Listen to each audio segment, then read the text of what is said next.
Hello, my writers. So today I'm going to model a how-to writing for you. Now, we're going to be writing how-tos over the course of the next couple of weeks. So I want to show you how to do that.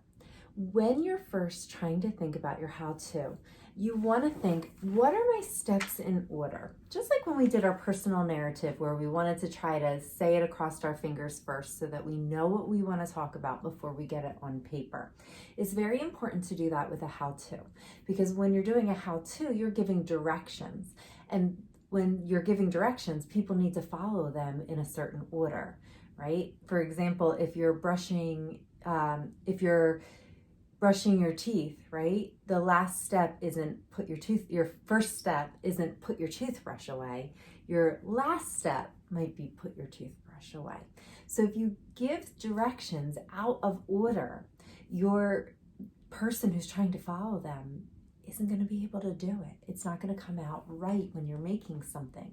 For example, if I was making a peanut butter and jelly sandwich and I told them first spread the peanut butter, next eat your sandwich, then spread the jelly, it doesn't make sense, right? Everything has to be in order. That way somebody can follow the steps. So when you're thinking about order, you want to make sure that all of your steps make sense where they are. So the first thing you want to do is maybe use your fingers and say your steps out loud. Okay, what am I going to do first, next, then last?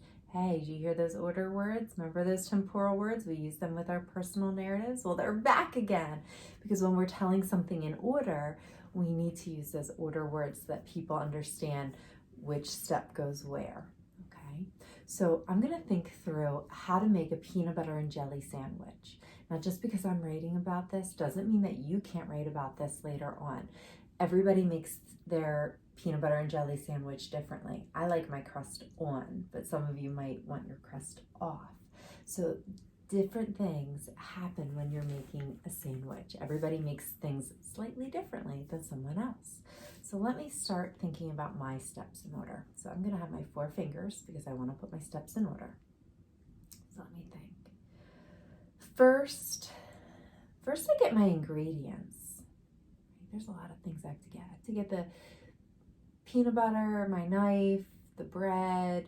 So instead of listing all the things I need to get, I can just say I need to get my ingredients. First I get my ingredients. Next, I spread, what do I spread first? I spread the jelly. Next I spread the jelly. Next I spread the jelly on the bread. Then I spread the peanut butter on the bread. Last, I put the 2 pieces together and I eat it. That's how I make my peanut butter and jelly sandwich. So let me think that through one more time. So remember, just like personal narratives, sometimes you need to say it more than once, and that way you know what you're doing. So again, first I get my ingredients. Next, I spread the jelly on the bread. Then I spread the peanut butter on the bread. Last, I put the bread together and I eat it. All right, I think I'm ready. I have my steps in order. Now I can put it on paper. So again, I start my sentence with a capital. So I'm going to use my word first. First gets a capital.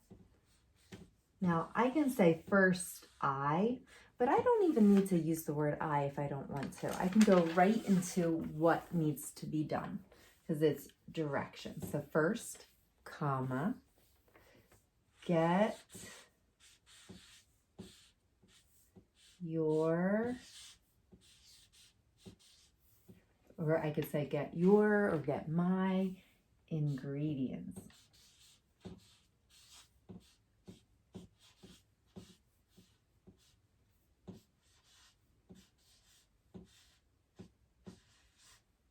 Period. That's the end of my first step. So at the end of your sentence or at the end of the first direction, put your period in. I have spaces between my words as I'm writing. All right.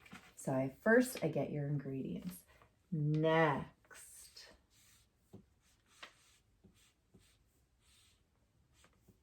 comma. Next, spread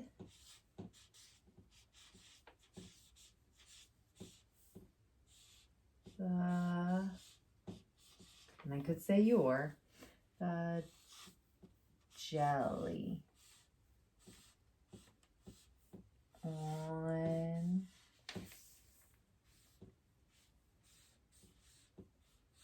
the bread.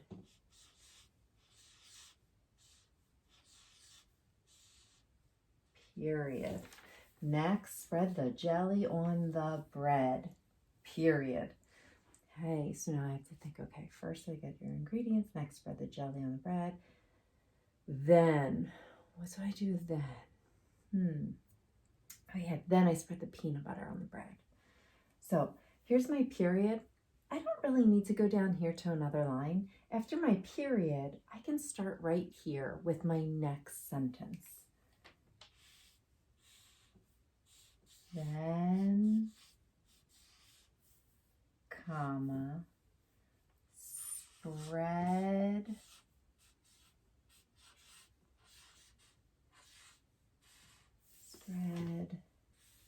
the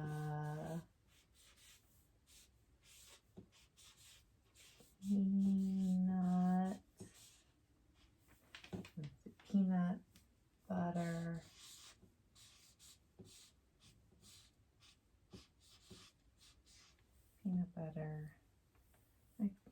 then spread the peanut butter. I could say on the bread again, but I think I'm going to leave it. Okay, then spread the peanut butter, period. That was the end of my next step. So every time you finish a step, we put a period in. Last. So here's my period. I'm going to start with my word last. It gets a capital letter because it's starting my sentence. Last, comma. All right, what was my last step? Spread the jelly. Sometimes it's good to think through what you're doing. I spread the jelly, I spread the peanut butter. I put the bread together. So last,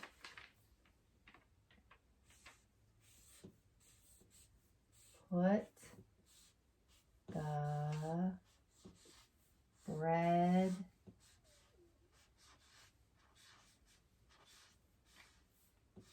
together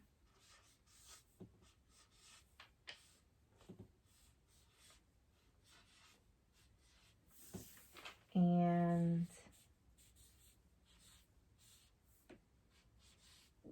eat the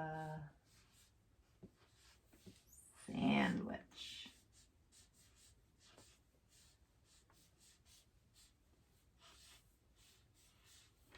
Period. Last, put the bread together and eat the sandwich. Okay, so that was my how-to. I gave directions to somebody on how to make a peanut butter and jelly sandwich. I thought it through, right? I put it on my fingers, my directions first before I wrote, and then I started writing. I used my order words, and every time I finished with giving a step, I put my period in. First, get your ingredients, period. Next, spread the jelly on the bread, period. Then spread the peanut butter, period. Last, put the bread together and eat the sandwich, period. So if I gave good directions, somebody should be able to take what I gave and be able to make their own peanut butter and jelly sandwich because I just gave them directions on how to do it. All right. That's a how-to, boys and girls. So we'll see more of this as we go through. And I want you to keep thinking about all the things that you know how to do. And you might be able to add to your know how to do list.